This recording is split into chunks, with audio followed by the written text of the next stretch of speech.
बहुत पहले एक राजा के यहाँ एक महात्मा गए।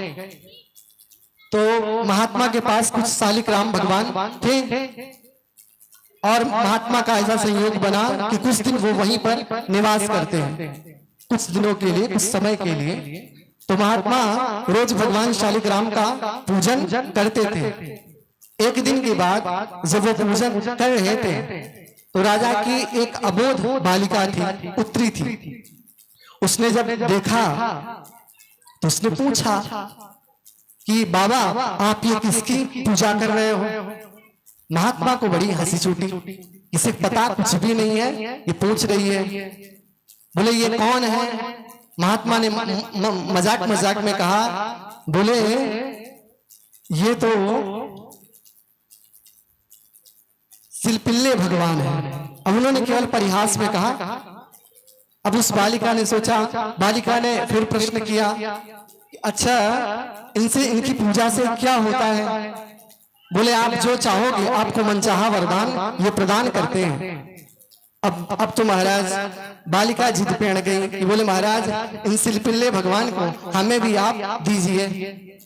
जाते समय महात्मा ने एक शालिग्राम की शिला उस बालिका को दी और बोले बिटिया जिस प्रकार से पूजा करनी है उन्होंने सारी विधि बताई।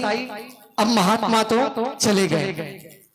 अब उस अबोध बालिका ने भगवान का जैसे महात्मा बता के गए थे उसी प्रकार से रोज भोग लगाती, पूजन करती। उसकी निष्ठा दिन प्रतिदिन वर्धमान हो रही थी।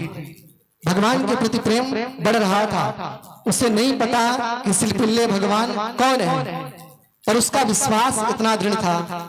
छोटी सी बालिका धीरे धीरे जब विवाह के योग्य हो गई तो राजा ने फिर उसका विवाह किया।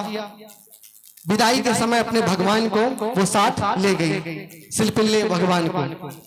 अब वो उनको वहां ले जाकर के पूजन करती। पतिदेव दैव कृपा से, भगवत योग से बड़े नास्तिक। पतिदेव ने पूछा ये किसकी पूजा कर रही हो? उसने कहा ये मेरे सिलपिल्ले भगवान है। अब वो महान नास्तिक, उसे बड़ी गुस्सा लगी और उसने क्या किया, ले जाकर के शालिग्राम भगवान को नदी में ले जाकर के डाल दिया।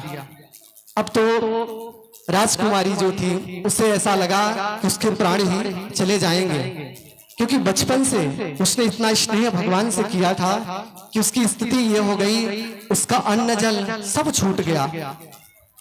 उसकी स्थिति बहुत गंभीर हो गई। भगवान के विरह में उसे ऐसा लगा कि उसके प्राण छूट जाएंगे। लोगों ने जब ये स्थिति देखी तो लोग किसी प्रकार से भांति भांति विधि प्रकार से लोग समझाने का प्रयास करते हैं, लेकिन उसकी समझ में कुछ नहीं आया। और अंत में उसने जहां नदी में उसका पति डाला था वहीं जाकर के वो अपने प्राणों की आहुति देने के लिए तैयार हो गई कि अब मैं नहीं जीवित बचूंगी, अब मैं भी अपने प्राण इसी में छोड़ दूंगी।